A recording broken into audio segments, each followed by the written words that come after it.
Welcome to Spirited Discussion, a Spirit Island podcast. The game of Spirit Island has many major powers and minor powers, and we're going to talk about some of them randomly today. Welcome back to Power Card Bingo. How you doing, Thomas? I'm doing really well. It's been a good weekend. I'm excited to try it. Sounds good. How are you feeling about some power cards? Any vibes? Well, last time we did this, we chatted about a bunch of Blight cards. Maybe we can get a whole bunch of, like, Dahan movement cards. That'd be cool. Interesting. I predict we're going to get some bangers today. I think that's a safe bet. All right. Shall we get started? Yeah. Looks like the first one is Swarming Wasps.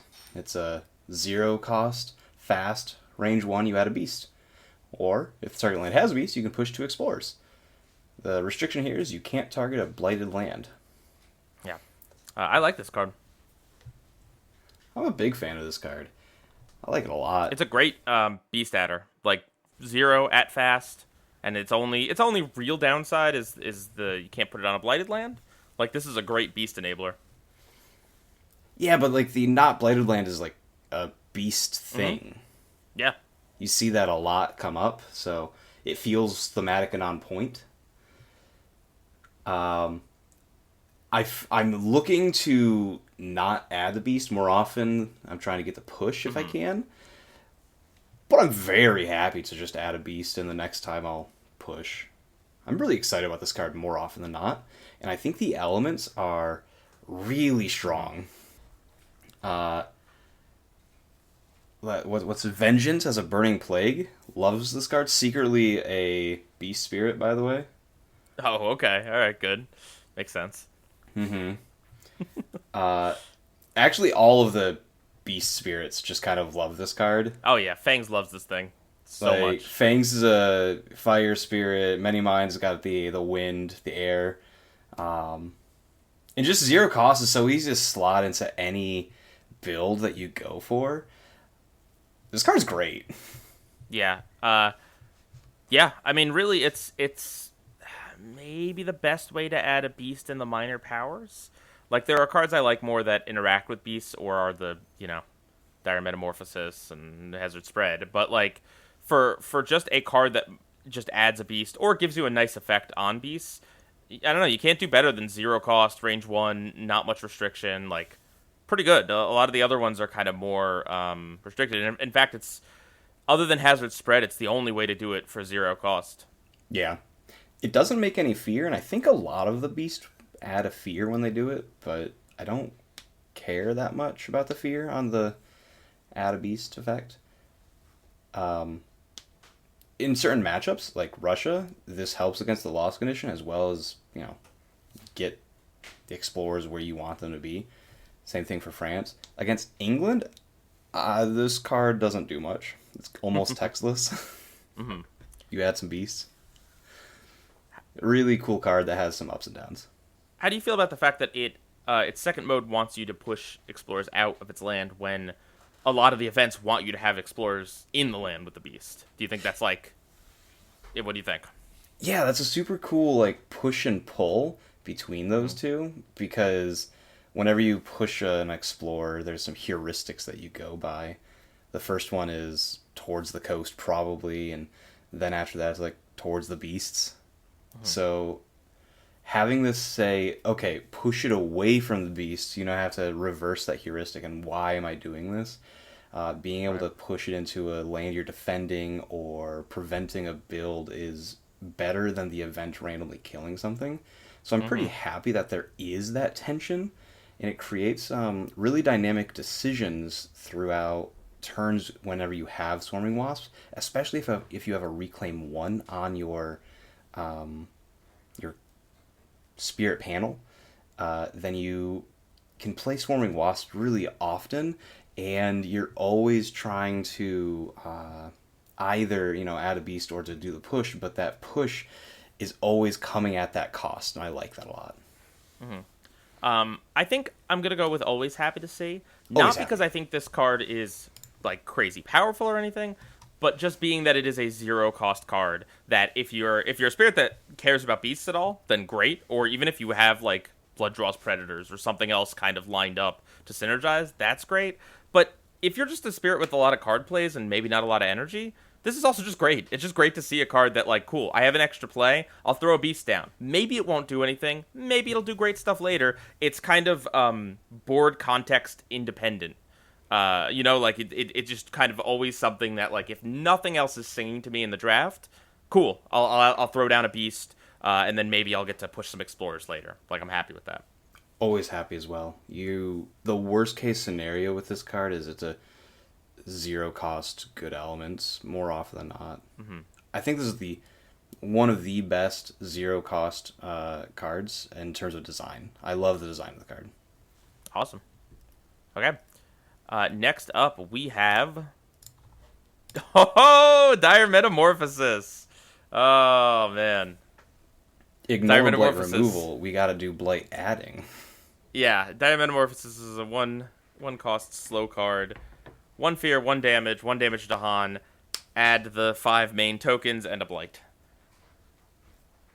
Yeah, it's a pretty simple effect. Like, has a lot of nuance, but you just add all the tokens. That's cool. It's simple to explain. Yeah. It's complicated in terms of how to use it, right? I mean, exactly.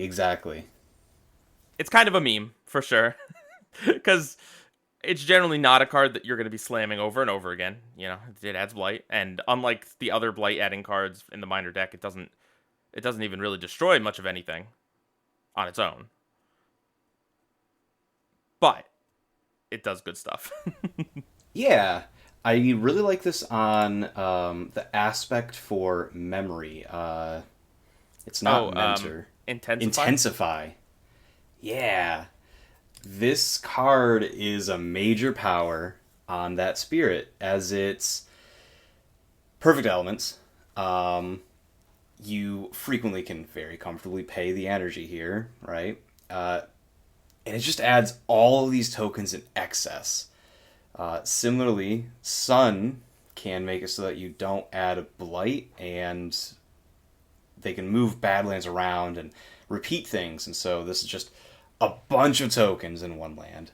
And the third spirit that I think this is really cool on is Bodies. Okay. He really cares about all 3 of these elements, and there's 2 cheeky things you can do with this card. The first one is you can just hit someone by themselves, and 1 damage means that you get to steal them if they're by themselves. Mm-hmm. So that's cool. The other one is you can just target the Darkland and put all these tokens on your board to distribute later. Interesting.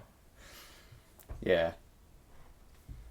That's actually awesome. That's because you have to escape things, and these count as things. I think those are the 3 spirits that, like, look at Dire Metamorphosis as not just, oh man, maybe it's okay right now. Like, ooh, no, I want that card. Yeah. I don't know, just from a design perspective, I love it. I love splashing tokens around. But it's also, it isn't the sort of card that you really just slam and you say, boom, land solved. You know, it does require some level of finesse. And if you splash this down in an area with like 2 cities or something, well, you're probably going to get a Blight Cascade for your trouble. You know, but if you plan it right, if you have a spirit that can push things around pretty easily, right? You put this on even an empty land or land with just an explorer that you kill, and then you're able to just kind of like make it be the dump land. You just push everything into it, right? You finder it or what have you. You know, you set yourself up for good stuff. You have the Badlands that you get to do the extra damage with. You have the Beast that's gonna gank explorers or maybe even more with the events. You know, the disease is gonna make it so that you don't have to worry about what you put in there because you're not gonna get an extra building. You know, everything in there is useful and helpful, and then that's not to mention the specific spirits that like Keeper that wants that wants a wild somewhere, and there's not a ton of ways to add wilds. It's pretty cool, and I mean, it's also worth just keeping in mind the strife too. That if it's a land with just like one building, right, and they're gonna ravage next turn, you can play this and make it safe. You know, you might throw a blight down, but then you're going to make it safe during the ravage, and you have all this other cool stuff going on in there. It's pretty cool. Yeah, like if this is an explorer townland, you can destroy the explorer, strife the town. If there's Dahan in there, the Dahan counterattack the town, and now they won't explore there because there's wilds. If they do explore there eventually, they won't build there because there's a disease. The land's dealt with. You deleted the land. Good for you. Yeah. You're right though. It does take a bit of finesse. Have you ever done it where you have this and like a blight removal card and you just kind of slam this a few times and clean up after? I've never done it a few times, but I have had a blight removal card afterwards. I'm like, that felt good. Mm-hmm. I didn't have a target for the blight removal card, and then I made one. Yeah. I feel like most uses of this are you slam it once and then you forget it for a major. Yeah, it has 4 elements on it. Like, you can also get that for various different events. Mm-hmm. Yeah. Fair. All right, cool. All that being said, I kind of think I am in the rarely camp on this card. Oh, yeah. For sure. I'm rarely happy to see this. Cool design, cool everything, but part of it is the fact that it's a meme makes me kind of want to take it more often than I should take it, so I don't want to see it that much. Of the Blight adders, it's the most fun. Yeah, 100%. It is just a very fun card that can do great things, but a lot of times it's just... gosh. Okay, cool. Next card. We've got Call the Dahan Ways. This is a 1-cost slow. Targets a Dahan land. It replaces an explorer with the Dahan, and if you have 2 moon, you may instead replace a town with a Dahan. Whew. So, I have some thoughts on this card. Okay. I think this card is a major power that secretly snuck its way into the minor power deck. Interesting. This card is so strong. It has a very high ceiling, 100%. I will not deny that. Getting rid of a town, even if you don't get the fear for it, is huge. And then adding a Dahan there can also be major. I think the thing that sticks with me on this is the target land has to already have Dahan. Like, how often is this lining up nicely? Pretty often, and you'll put in the work to be able to do this. Sometimes you can't target it. I compare this card to Savage Transformation, which is a 2-cost major power. I feel like those 2 cards could be swapped. Like, literally this card could have Savage Transformation's text be 1 energy and be in the minor power deck, and Savage Transformation could say 2-cost this text. That's where I think the card is power-wise. Interesting. Okay. I mean, I think we can both agree that the 2 moon is nothing to get to. That's and anyone could do that. It's very... Because this card has 1 moon on it, so that means right. I get a 2nd moon. So more often than not, this says replace a town with a Dahan. If you have any way to repeat this, you're replacing multiple towns with Dahan. The bird that is wet. Downpour? Downpour. Yeah, Downpour loves this card. Having the water on it, it's very easy to get the 2 moon, and you just go around replacing towns with the Dahan, and you have so much Dahan movement. Even if you don't have the 2 moon, this is replacing explorers with Dahan, and you have a lot of Dahan movement. That's kind of crazy. Right. Okay, so I guess... So, see, my thing is, I hear what you're saying. I think the card is cool. I think it might work well. I just, personally, I don't think I've just used this or taken it or had it line up for me. But looking at it all together, the fact that it's a slow card means that they're going to explore into somewhere, right? Somewhere on the board, they're going to explore into. And any card that you have fast or slow that has the Han movement can help you line things up. Or even that has, town or explorer push or gather. So, okay, I guess I can see it. Yeah. Like, most of the Dahan movement is in the slow, and they are frequently move quite a bit of Dahan too, either gather or push. You get to put the Dahan where you need them to be at the same phase as this going off. A significant amount of the town moving or explorer moving is slow. I'd never have a problem targeting something with this. If I do have a problem, the game has more problems than that. Okay. I mean, makes sense. Again, they explore into a quarter of the land, so, as long as you have Dahan on the board, and especially if you have them in more than one terrain, odds are that it's going to get moved somewhere or it's going to get explored somewhere anyway. So, okay, that's fair. This does look like an awesome card. I don't know why I haven't taken it that much. Maybe I just haven't seen it all that often, but it looks like an awesome card.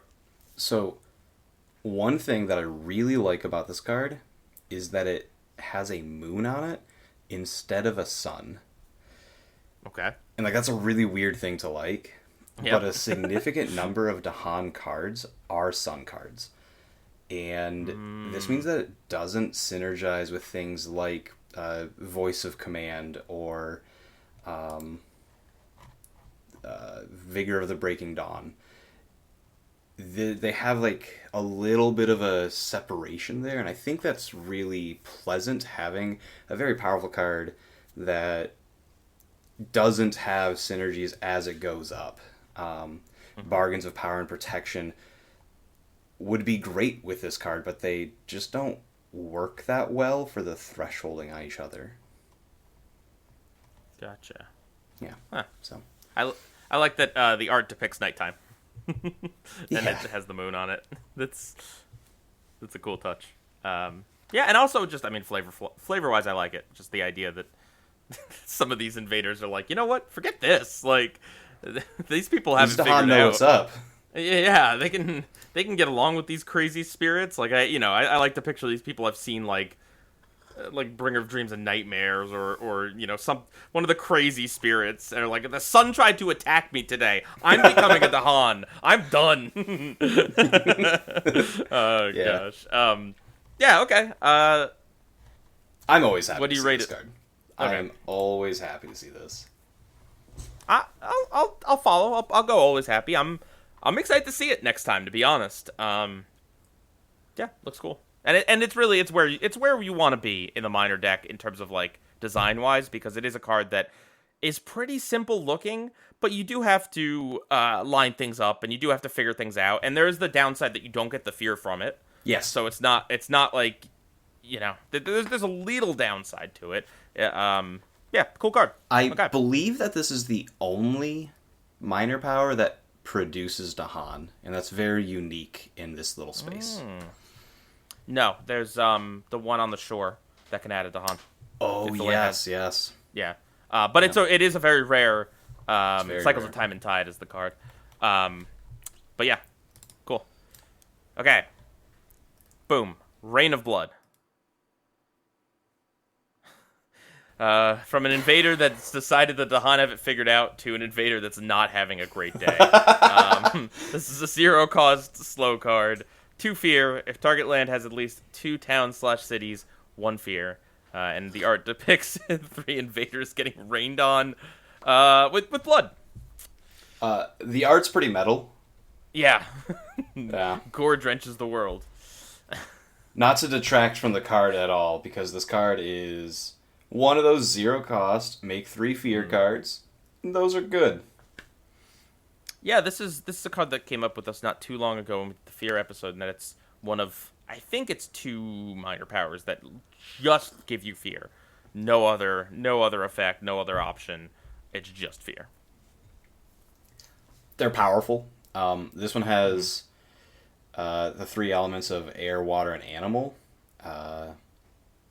That's really strong for Vengeance and Downpour. Downpour can repeat it. Vengeance just kind of likes elements. These are good for him. Yeah, gosh, repeating an effect like this especially is just bonkers. It's good. Yeah. Yeah. Not bonkers in like a crazy way. You're not you're not winning the game by playing this card once or twice. But it's above rate for sure. Yeah, for sure. Um, Starlight can uniquely use this. They care about having elements, and it's very easy for them to get sacred sites. There's nothing super notable for me to bring out with Rain of Blood, other than a couple of spirits like it a little bit more than others, but it does what it says on the tin, you know? Yeah, fear. It's a very very straightforward card. I mean, I think I'm gonna go with Always Happy just because it may not be what I always want to see. I want to see things that affect the board, and I want to see cards that are a little more fun, to be honest. But like 0 cost, get me fear, like that's never a bad pick. You know, it's always nice to have this option around.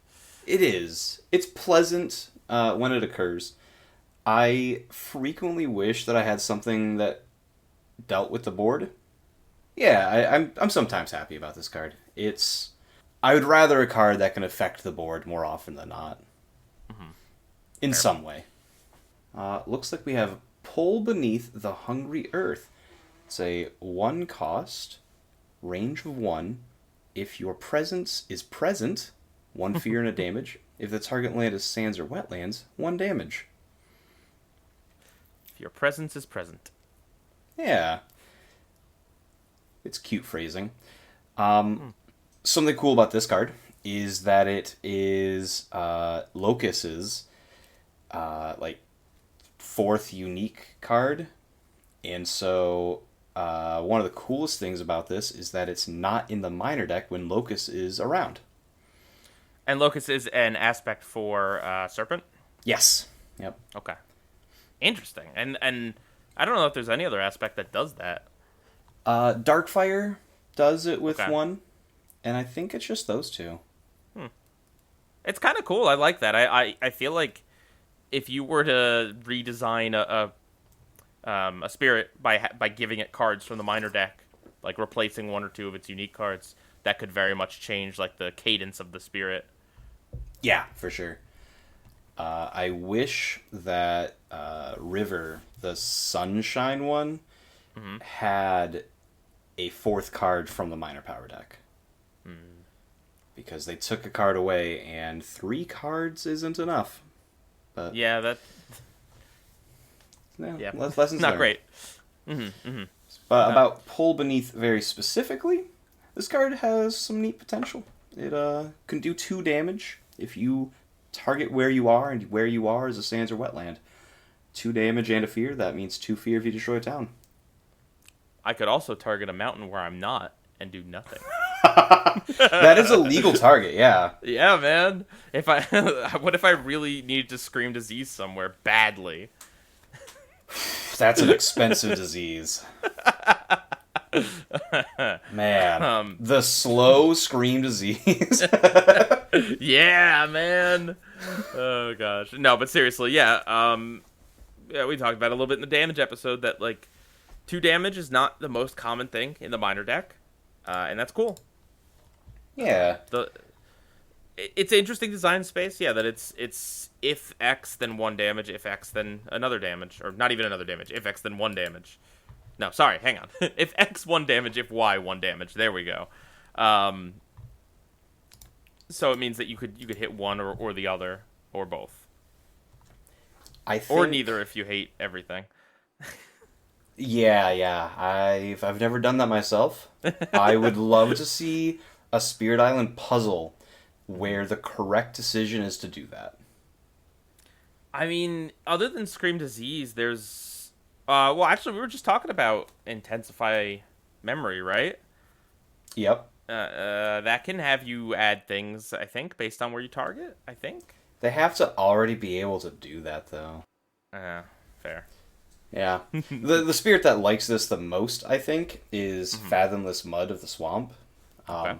They're very good at moving their presence. It's perfect element, and I mean that's it. They're good at moving their presence and on elements. Yeah, I think I'm sometimes happy to see this. Sometimes you need damage. But sometimes this is just not.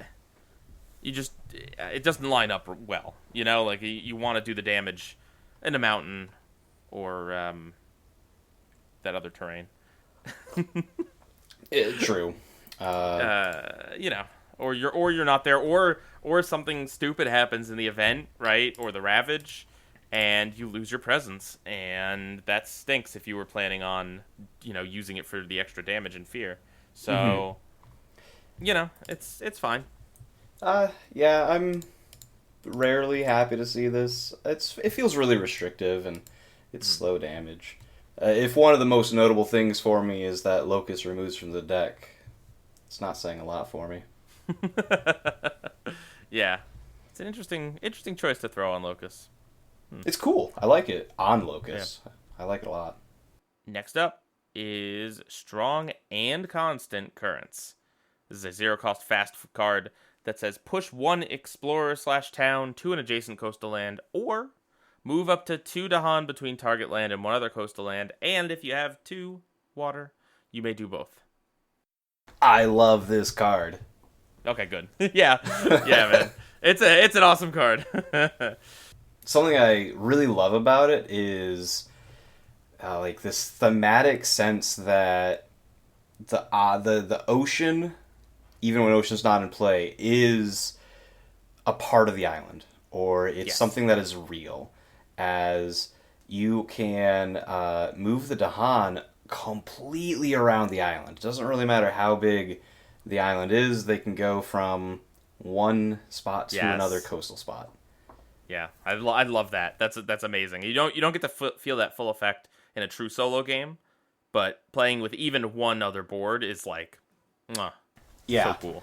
River Surges loves this card as it's just pushing things to one spot. Dahan movement, perfect elements, 0 cost. It's great. Motion's pretty happy about this one. Yup. Push it. Especially deeps. The wetland, or the coast, it's not the coast. The ocean is considered to be a coastal wetland, and so you get to just push them into the ocean, and that feels great.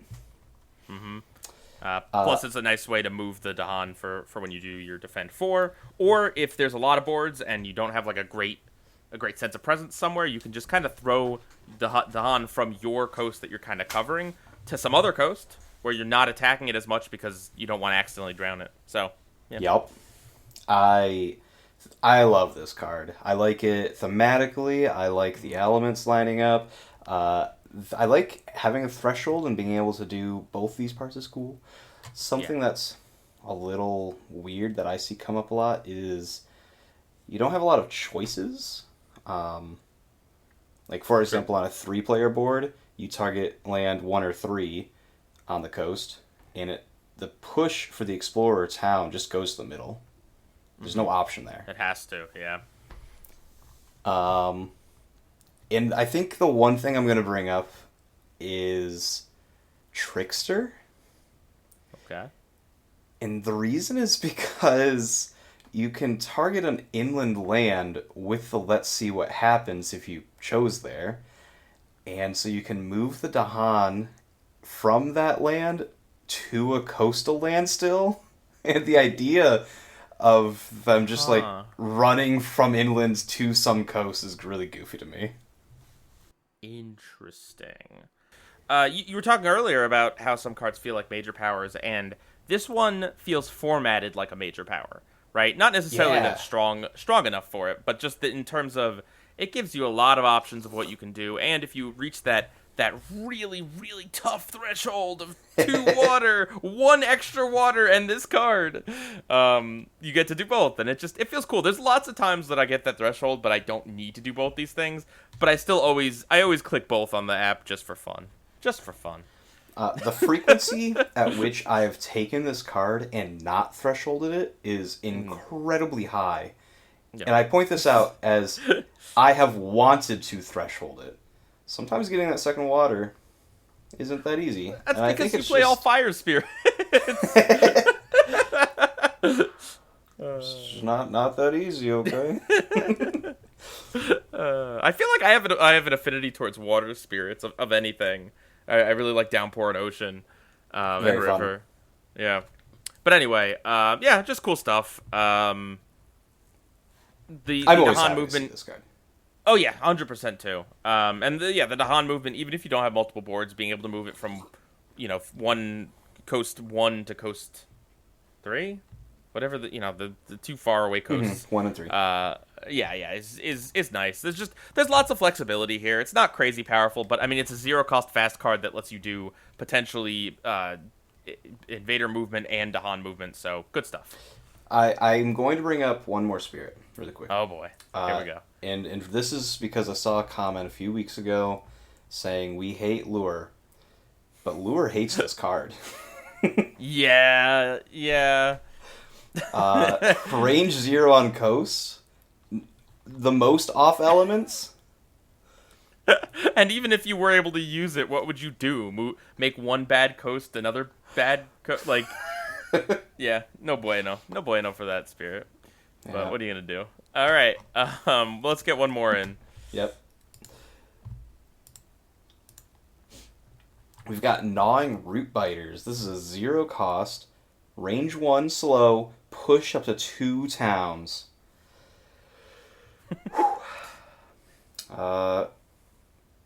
Yeah, this was a good chat. I'm ready to go to the majors.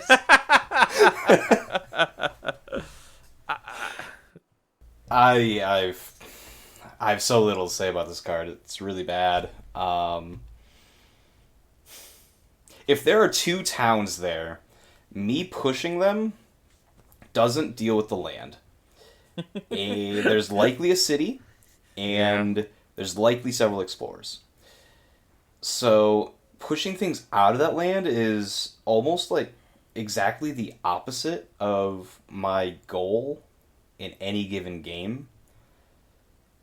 This is a little bit more exceptional against France, where they can make a bunch of towns without a city, and same thing for Habsburg Livestock Colony. Some downsides. This has 2 elements, which is it's just rough. Yeah, and I don't know about you, but I feel like I'm very rarely hurting for animal. I guess it's just because Dahan movement is very useful in most games, so an animal is generally not one that I'm like, oh man, I need more of that. I think that Hearth Vigil can use this card reasonably well. But so they have 2 separate thresholds on their board that use the animal and the earth, but they're separate. There's no overlap. This doesn't enhance one of their effects notably. This isn't helping with any major power that I want to play. I'm never happy to see this card. Wow. I've Dang. tried to make this card work several times, and when I see it, I go, "Oh man, hopefully I can use it now," and I never can. This card usually says push 1. I don't like underusing a card. So if it said push 1 and it had a third element on it, how would you feel about it? Oh man, this card would make me feel so good. The third element is more important than the reduction in towns. But because it says push 2, I feel as though I should push 2. And pushing 2 is never good. It can certainly be a feels bad to not hit the maximum. I can't say that I've ever really used this card to great effect, but I can say that pushing 2 towns can sometimes solve a ravage. It can do things like put them where you want them in a dump land, right? Throw them in the ocean if you're playing as ocean. Throw them in the land with bad lands. Throw them in the land. Push them into Wildfire's land, right? Like there's definitely uses for it, but it's definitely not an exciting card.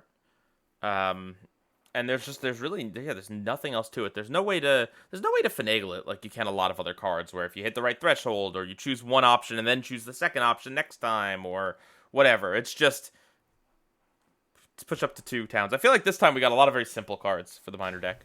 If this card said gather, My opinion on this would shift from one of the worst cards to one of the best, like a flick of the switch, you know?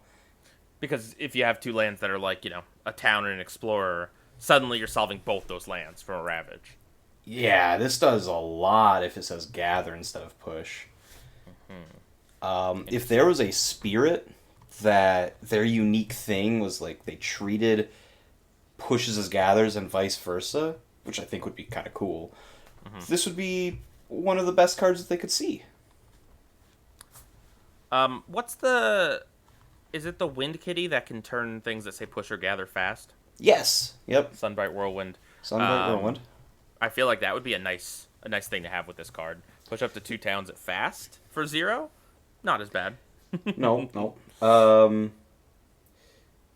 If this were fast, you could prevent an inland city. They explore onto the town and you push that town out.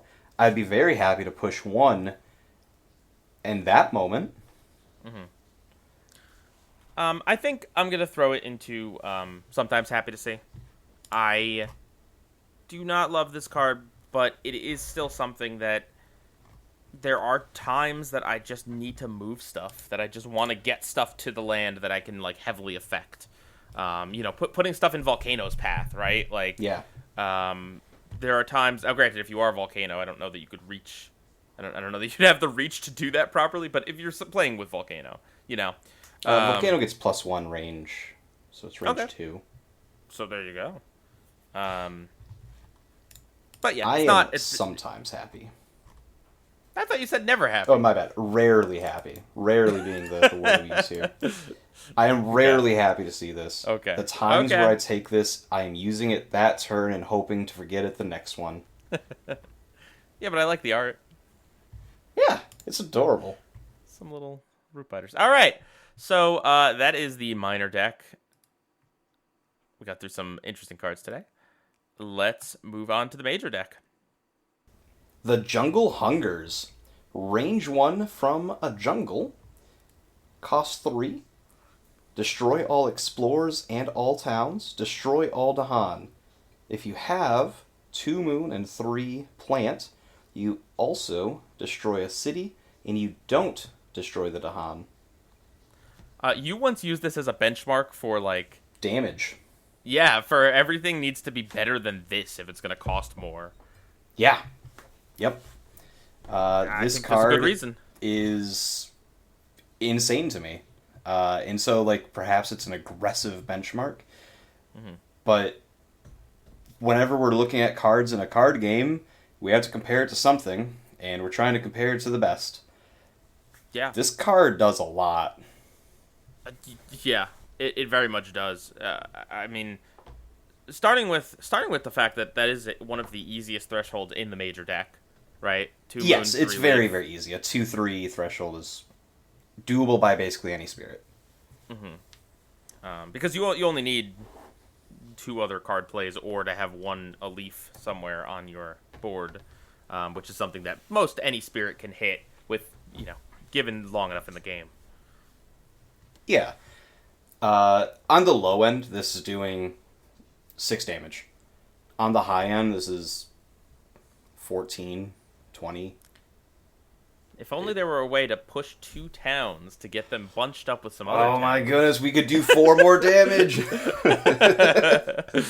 Perfect. Jungle Hunters is good only for its gnawing root biter synergy. Yeah. Only gnawing root biters had these elements. This is a great card, and I like its restriction too. The fact that it's 1 from a jungle is not it's not crazy that's harsh. The actual threshold. Yeah, it's not harsh, but I mean it's relevant. It comes up. I think this is super cool with the topology of the island, and that there are several lands that you can never touch. Ooh, you just can't get them unless you have range, but. Looking at the card by itself, you just can't touch some lands sometimes, and that's a problem. If only there were a way to move 2 towns from one of those lands a little closer to Jungle Hungers. Okay, I'll stop. But yeah, no, it's a dope card for only 3 energy. I mean, if you get like 2 towns out of this and an explorer or two, that's happy. Like that's fine. Yeah. But but more likely you're getting a city. You're frequently getting a city, 2 towns, and like 2 explorers. I think that's a very normal board state for the Jungle Hunger to be looking at, and that's very, very strong. The drawback of Destroy All Dahan never seems to come up. Yeah, just don't play it where there's Dahan. Or, honestly, if you're playing this card and you're able to gank multiple towns, so what if you get one Dahan? It's not the end of the world. Yep. Oh no. Yeah.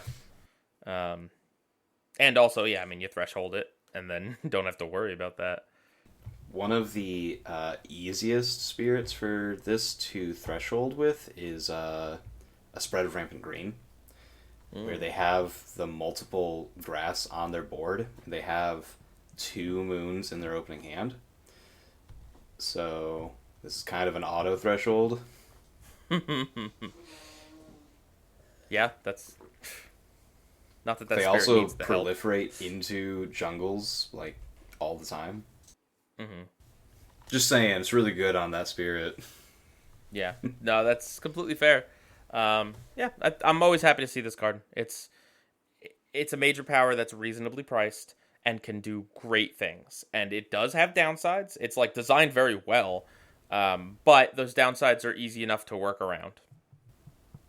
Oh yeah, I am right in line with you. God. All right, next up, Cleansing Floods.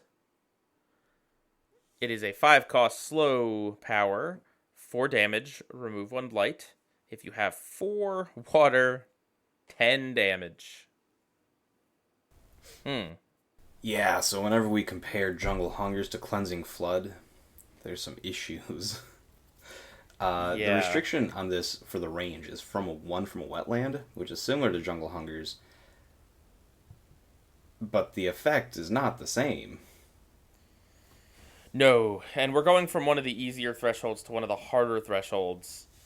4 of the same element, which, hey, if you're a water spirit and you have it on your board, great, fine. But if you're any other spirit, it's hard. It's hard to do.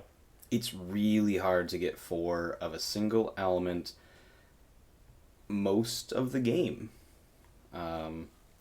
This is 14 damage and remove a blight when thresholded. It costs almost twice as much as Jungle Hungers, and I had said one of the better numbers for this is like, I don't know, 14 to 20. This isn't the maximum that a Jungle Hungers can do. That's the extreme, to be completely fair. 14 damage is a lot. It frequently, almost always wipes the board. But costing more and being harder to threshold, when it's not thresholded, this is sad. It's a sad card. Yeah. Oh, 100%. 5 cost, slow for 4 damage, remove 1 blight. And also range 1 from a wetlands, which is funny because it's kind of like mirrored the jungle one a little bit. It's sad. Like, I don't know. It's just very, very bad. And thresholded, like, yeah, that's a good amount of damage. But like you said, there's other effects and other cards that if you're hitting a really hard threshold, you're doing even crazier things than that, than just clearing a land or mostly clearing a land. You're potentially clearing multiple lands, whereas the max this can do is just the 1 land. Yeah. I did have, a few weeks ago, a really exciting game where I had this thresholded on River Surges and Sunlight. It was exciting, probably because this was thresholded, and I take this card so rarely because it's just so hard to threshold, and it's not good when it's not thresholded. Yeah. But River Surges was able to play this twice throughout the game and wipe out 2 lands and remove the blight, and that blight removal was, I don't know, not needed, but it felt good. It felt really good in the moment. Mm-hmm. Yeah, I don't know. I just would want it tweaked in some way. Make it fast, make it cost less, give an extra element. Just Yeah, do there's a a lot lot of of different things. that any one or two of those would be nice. I will say compared to, I mean, when we did the damage episode, compared to some of the other ones from the base game, at least this does have the potential to get to 14 damage and has that remove of blight. Compared to some of the other ones that it's like the Mexicans do is still 5 damage or 6 damage, and it's just like that's not exciting. I'm gonna put this in rarely still. Oh, same. There are times, like I said, if you're a water spirit and you can make this thing work, great. It's not a useless card by any stretch, but it's just a little not as good as it should be. I think the coolest thing about this card is that it's like it has defend on it. Like, removing a blight is that, but you can point this at a land that is about to ravage and remove the blight they just put there. Frequently, you find a slow power that does a lot of damage, and you go, I can deal with that land, but it's just a turn too late. And Cleansing Flood says, it's just in time. Yeah. I mean, shoutouts to, like, I don't know, Downpour, I guess, which can make its own wetlands. So the restriction and has, like, harsh. 23 water on its board. Yeah, and could copy this card. No, yeah. Not really. No, it can't. But, yeah, okay. Cool-ish. Our next major power is Accelerated Rot, which is 4 energy, slow, range of 2. It's 2 fear, 4 damage, and if you have the threshold of 3 sun, 2 water, and 3 plant, you do 5 damage or remove a blight. Wow, what a companion card. Yeah, this card and the previous one look very similar. Yep. So this one has an extra element, being sun, water, and grass, or plant. The restriction on the range is from anywhere, and it's twice as long. And the damage when thresholded is 9 instead of 14, and you remove that blight, and it makes extra fear. But you can only target jungles and wetlands. True. It costs 1 less energy, and it's way easier to threshold. You need to have 3 different elements, but the biggest number is only 3. In general, it's easier to threshold. For those water spirits, it's harder for them, I guess. True. I like this card more than Cleansing Flood. Mm-hmm. I don't have a cool story where it did work within the last month, but it does cool things. I want to bring up, what do you think is like a harsher restriction? The range having to come from a specific terrain, or the target land having to be a specific terrain? I think the range coming from a specific terrain is a harsher condition. Interesting, because it's like, on the one hand, yeah, I mean, this hits half the board, and you don't have to be anywhere in particular. But on the other hand, at least when it comes from the range, you can always cheat it out with a few different minor cards or unique cards or whatever, like Entwined Power, or maybe not Entwined Power. But whereas target land is target land, right? Other than maybe like Trickster, I don't think you can cheat that. He looks at minor powers. Oh, okay, then never mind. Then you can't cheat it. It's just, it is what it is. And I don't know. You could weave together the fabric of place, maybe. True. But I'm just saying it's a lot easier to cheat at range than it is at target land, I think. The issue that I have with 1 from a wetlands isn't the 1. It could actually say infinite from wetlands most of the time. It's getting to a wetland. Ah, that's fair. If you haven't grown into a wetland and you've picked up this major, sometimes it's just hard to get there. Mm-hmm. And same thing for the Jungle Hungers. That's 1 from a jungle, and there's other majors that have, that sort of restriction.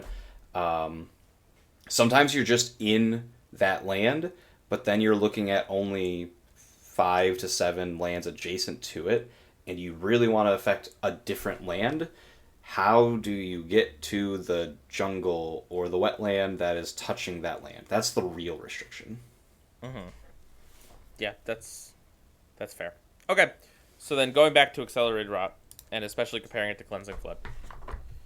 Well, what do you think? Like, do you think this is the better card? If I was to look at both of these in a draft between any random spirit versus any other random adversary, I would choose Accelerated Rot 9 times out of 10, I'm sure.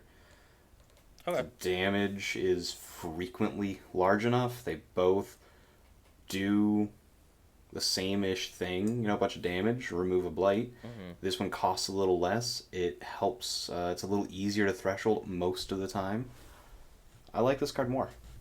Okay, I think I'm on board with that. Honestly, I still don't love this card.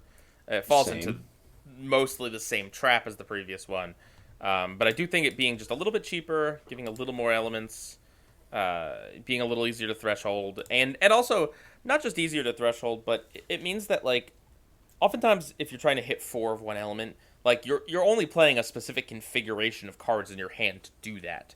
Whereas if it's a lower number of multiple elements, you can kind of mix and match some of your cards to still hit the threshold, but you don't have to play the same arrangement of cards every turn, if that makes sense. Yeah. So yeah, I still kind of think this is rarely. Oh yeah, same, but it's like rarely plus a little. Yeah.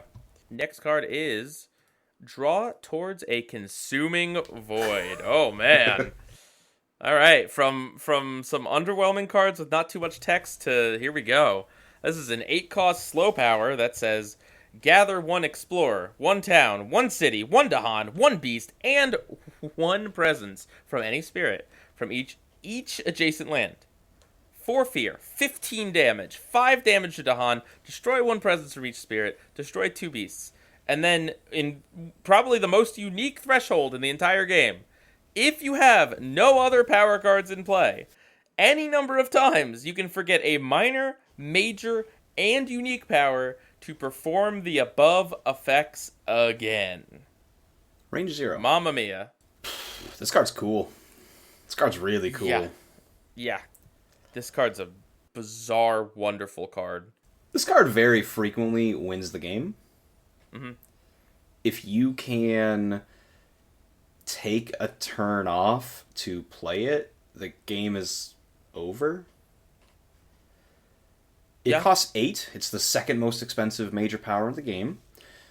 It's slow. It's range 0. Those are some really meaningful drawbacks. You can't play any other card if you want to repeat it. It's not actually a repeat, but you frequently want to play this with the threshold in mind. And you have to be careful about presence, because if you don't pull enough presence in, then you'll just destroy your presence and then you can't do it again, I guess. Or no, you can still do it even if the presence is there? If all of your presence is destroyed, the effect will still resolve to the full stability. Sacrifice victory.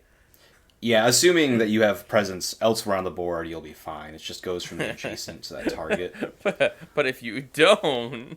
Pull everything into the spot, and then everyone you'll have some problems. You'll have some problems. Or everyone wins, I should say. I don't know. But yeah, interesting. Yeah, I like this card. Obviously, it's not one you want to see that frequently, just for cost alone. And also, like, if it's early enough in the game, this is not that helpful. You don't want to be spending 8 energy just to, I don't know, kill a few adjacent explorers in a town. You said early. I think I took this on turn 2 once. Oh boy. I think we played it 3 times throughout the game, which is completely opposite of when you play this, you win the game. We played this several times.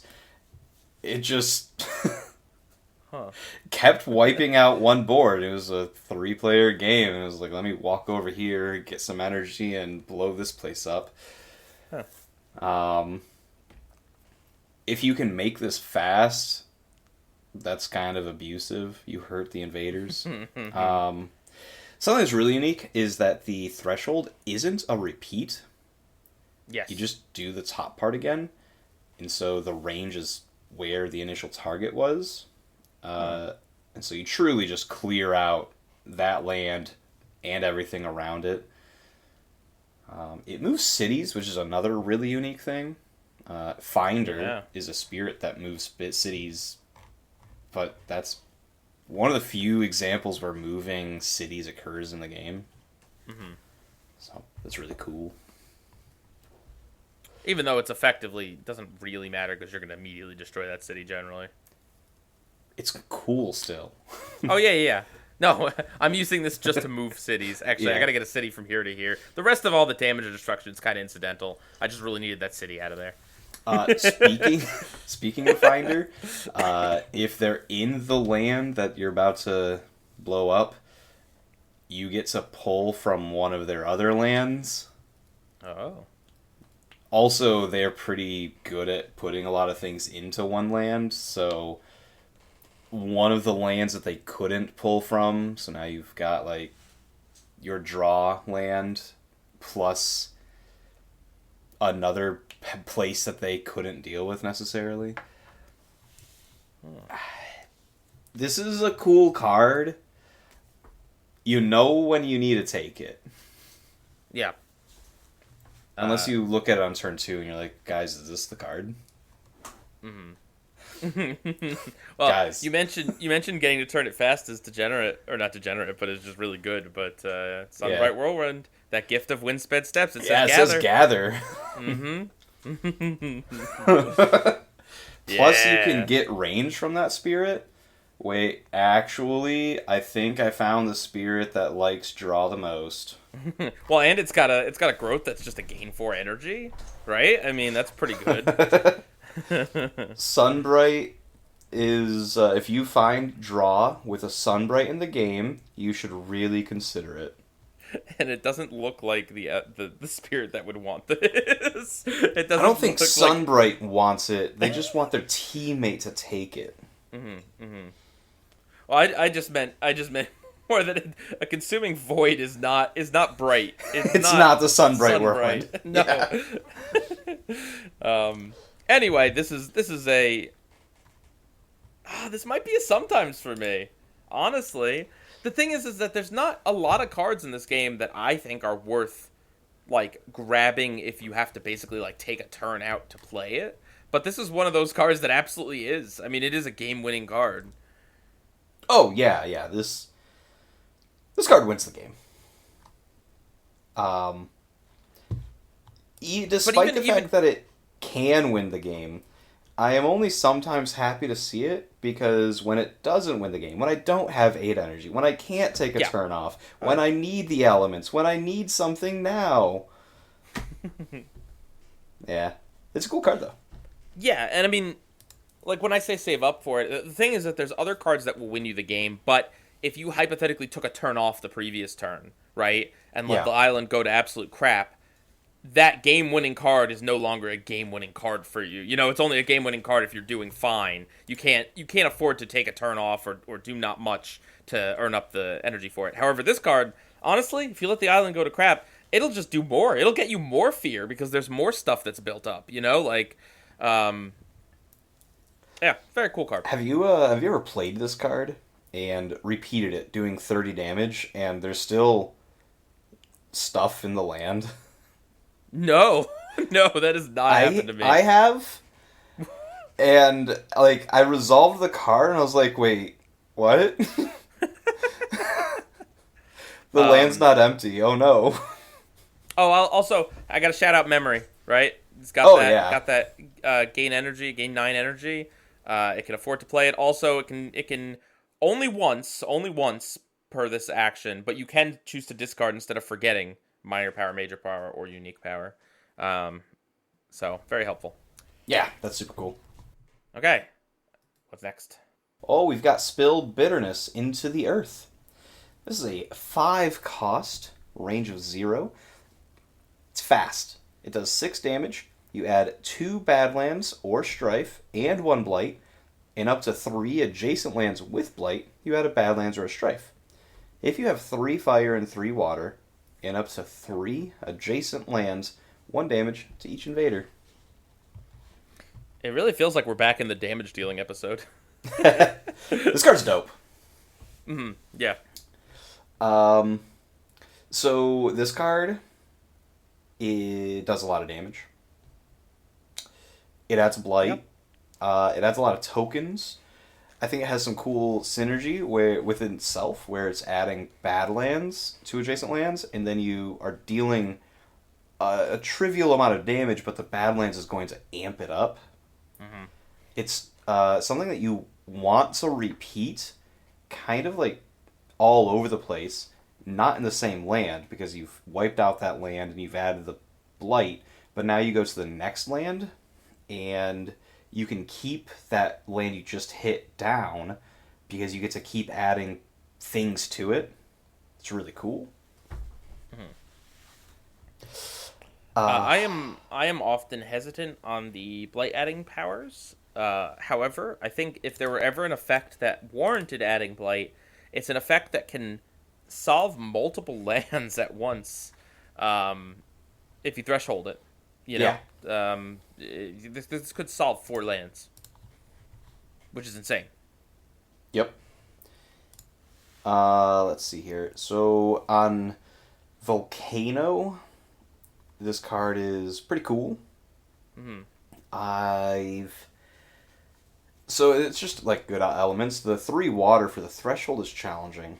I have played Volcano where I have thresholded it with strong and constant currents in play, and I was given range with the minor power where you get +3 range to target a coastal. And I thought that was really cool because now I'm moving things around on the coast into the Spill Bitterness land and moving the Dahan where they need to be, and Spill Bitterness is doing its thing. I thought that was really fun. Sounds it. We don't have a water fire spirit as far as I'm aware. The closest one being Vengeance, I guess. Mm-hmm. But only loosely. And it's funny because this isn't even the only card that is like a fire water threshold theme. There's the one that deals just damage. Yeah. I think like a steam vents sort of spirit would be really cool to utilize this. Oh yeah. But we don't really have that yet. Yeah, that's interesting. Mm-hmm. There's definitely ideas you could come up with. Yeah, with potentially steam or even just like a multifaceted spirit that's got 2 sides to it. Yeah, I could even see it being a maybe Wounded Waters-esque. It's got kind of 2 paths where it can become more fiery or more watery or whatever. Sure. Interesting. Or where it has some on turns and off turns, where it's adding blight and then removing the blight. Mm-hmm. Maybe an underwater volcano. I don't know if that's too similar to regular volcano, but like a vent under the water. Yeah, there's a lot of ideas that could definitely exist on an island. I think it'd be cool to see. So Anyway. this card frequently feels off because the threshold, getting 2 3s is a bit challenging. It's not like impossible, but if there was a spirit that was a water fire spirit, I don't think it would be hard for them. But generically, we don't have something that looks like this.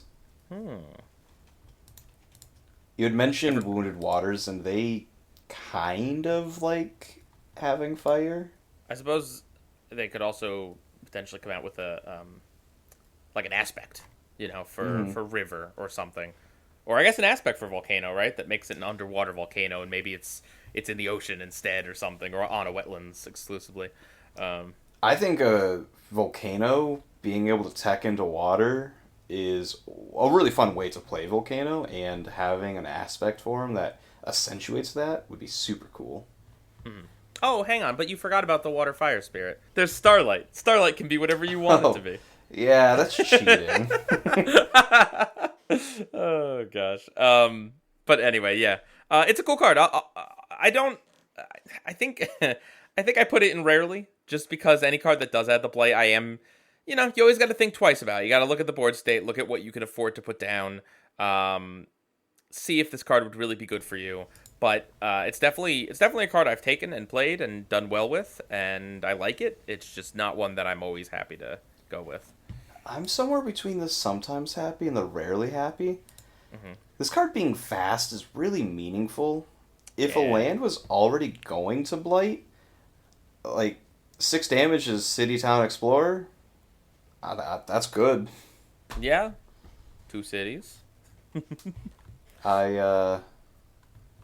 If this card were slow, it would be one of the worst cards in the major deck. But it being fast is impressive. Mm-hmm. So I'm pretty excited when it's powerful, but it doesn't get there frequently. Well, it's definitely a card that you look at and you look at the potential of, right? You Yeah. say, "Oh my god, I solved 4 lands. I could solve 4 lands with this." But Yeah. it's not always going to do that. You can actually do more if, like, see, the first bit is that you add 3 adjacent lands, you add the bad land. That doesn't solve the land, but you could add Strife, and that could solve the land. And then if you have it thresholded, you could do 3 different adjacent lands damage to each invader. Wait, hang on. There's no land that's adjacent to 6 lands, is there? Yeah, there are. Are there? Yeah.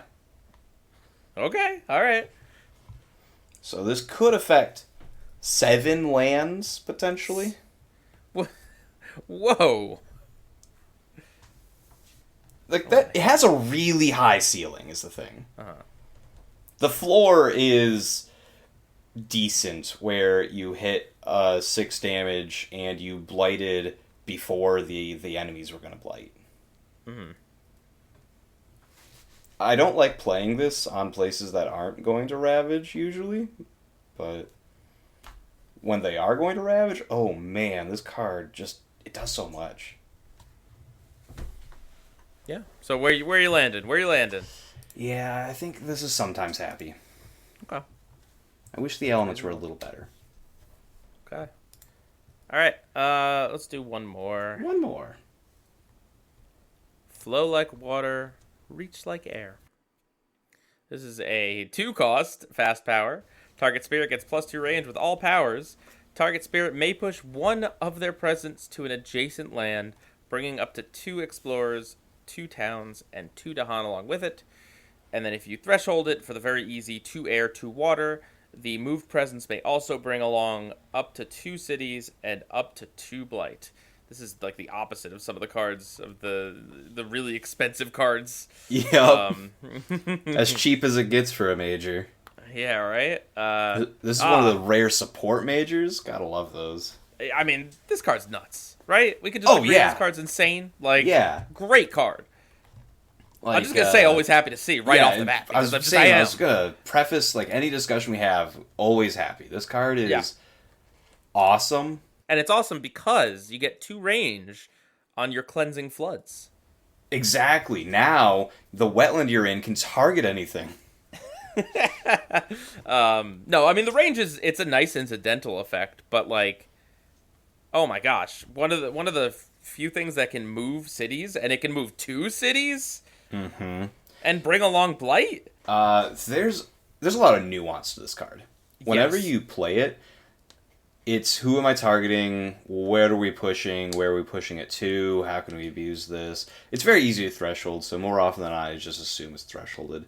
Sometimes, you said the 2 range is incidental. Sometimes I target someone and I don't care about the push. This is truly just 2 range, which is an expensive 2 range, and that's what we need.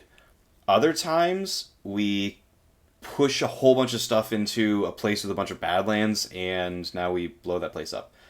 Oh, that we were pushing from a place that was about to ravage, we have now dealt with it. Oh, a place is ravaging, and we have defended a bunch, let's bring a lot into it. It's very versatile. Me and you, one of our first games we played, we fought about this card. Because I wanted to play it on Ocean and drag a bunch of stuff into the ocean, and you had some other plans.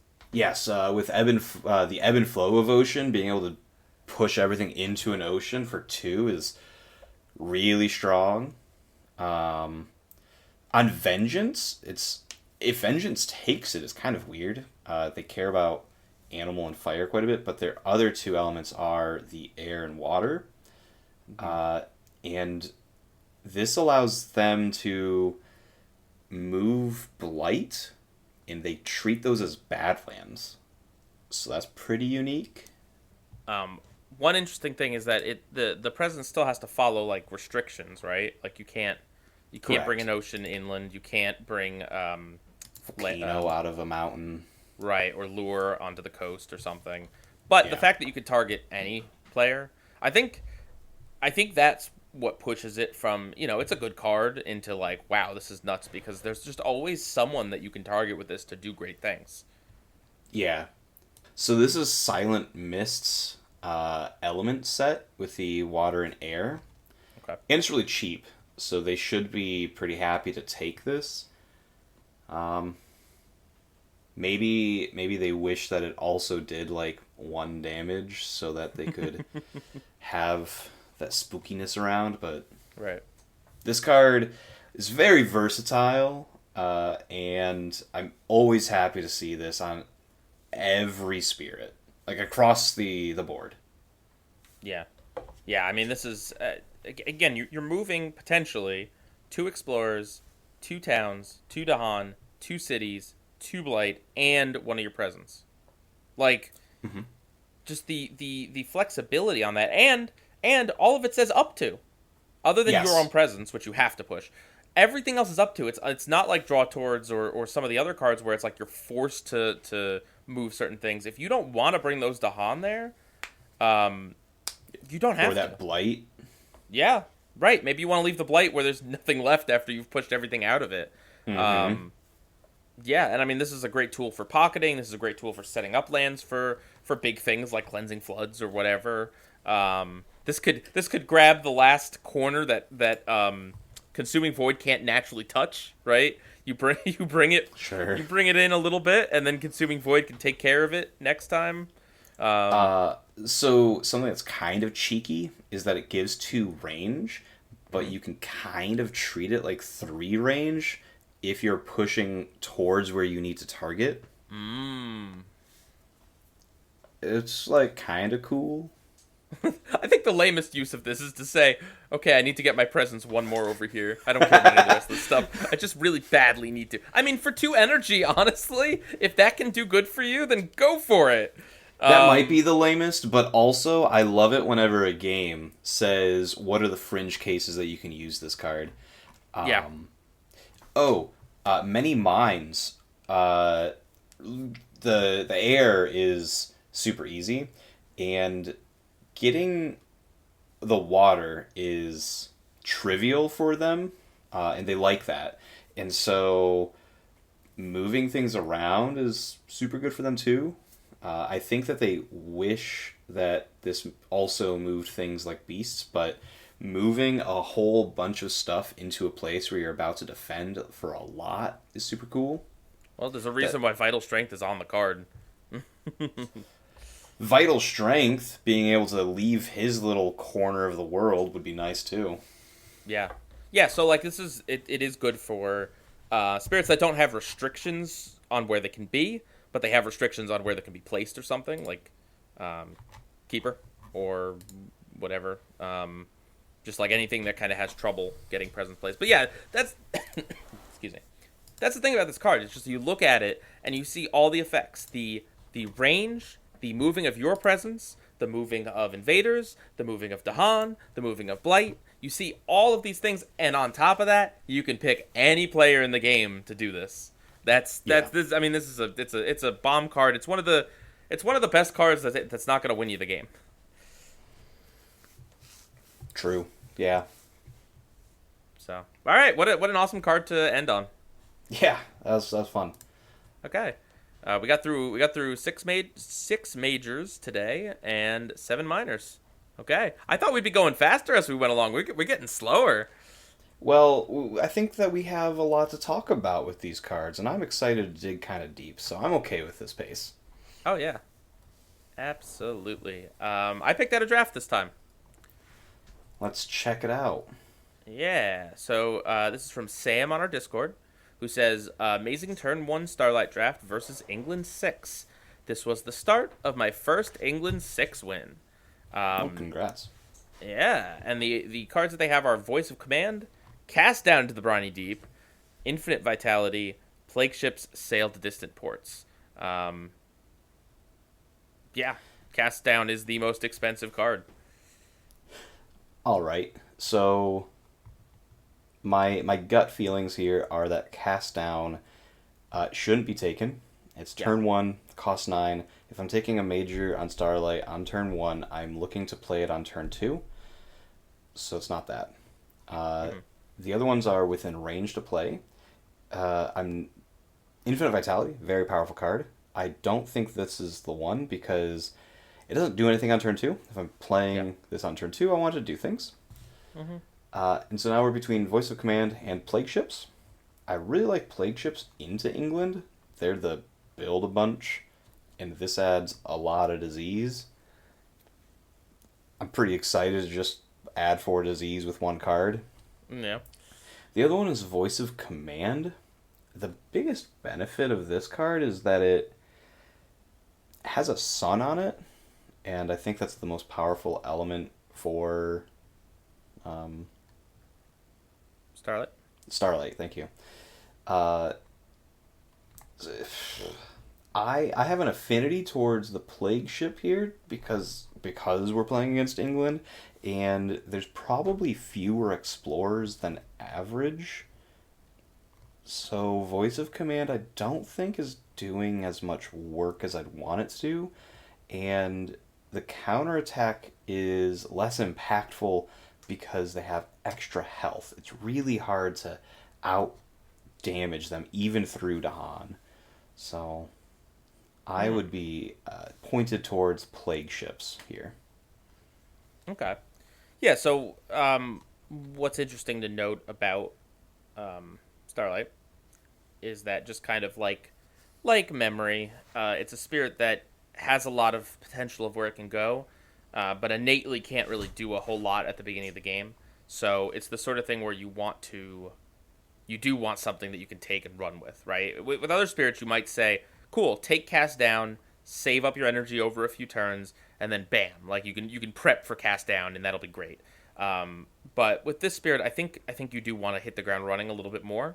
Mm-hmm. Um, and so I agree with that assessment. And yeah, Infinite Vitality is a great card, but just like, what is it doing now? What will it do if I play it next turn? And the answer is not a On lot. turn two and then turn three when I reclaim it, I want to be doing Yeah. things with these. I think Hmm. the last thing about plague ships is that it has 4 elements, and that lets me go into anything later on. Hmm. Um, Yeah. they have a threshold for every element, and so having a lot of elements in your hand is just valuable. Hmm. I don't know if we mentioned it, but this is a two spirit game, and they're playing with Finder. Yeah. And so, what one of the relevant things with that is that plague ships.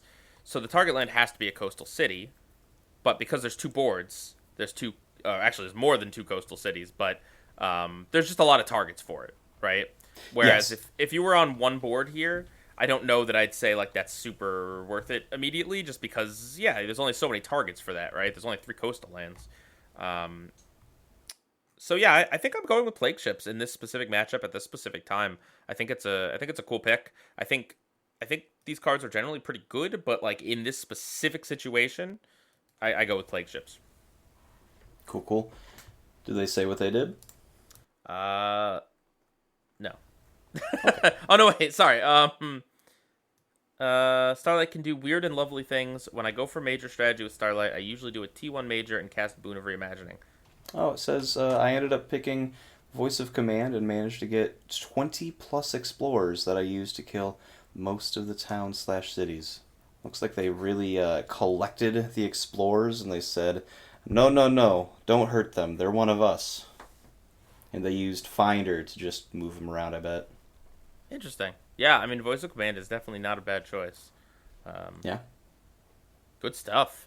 And there's going to be plenty of towns and cities around to target there. Okay, well, thank you, Cool, cool. Sam. And if you would like to submit a draft for us to talk about, please do so in the Discord server. If you pick a spirit that we haven't really talked a whole lot about, or like we haven't done a lot of drafts on, we are more likely to pick it. So Starlight was a cool one. I think we'd only done one other Starlight draft. So Yeah, it was also a major draft. I think that was really exciting.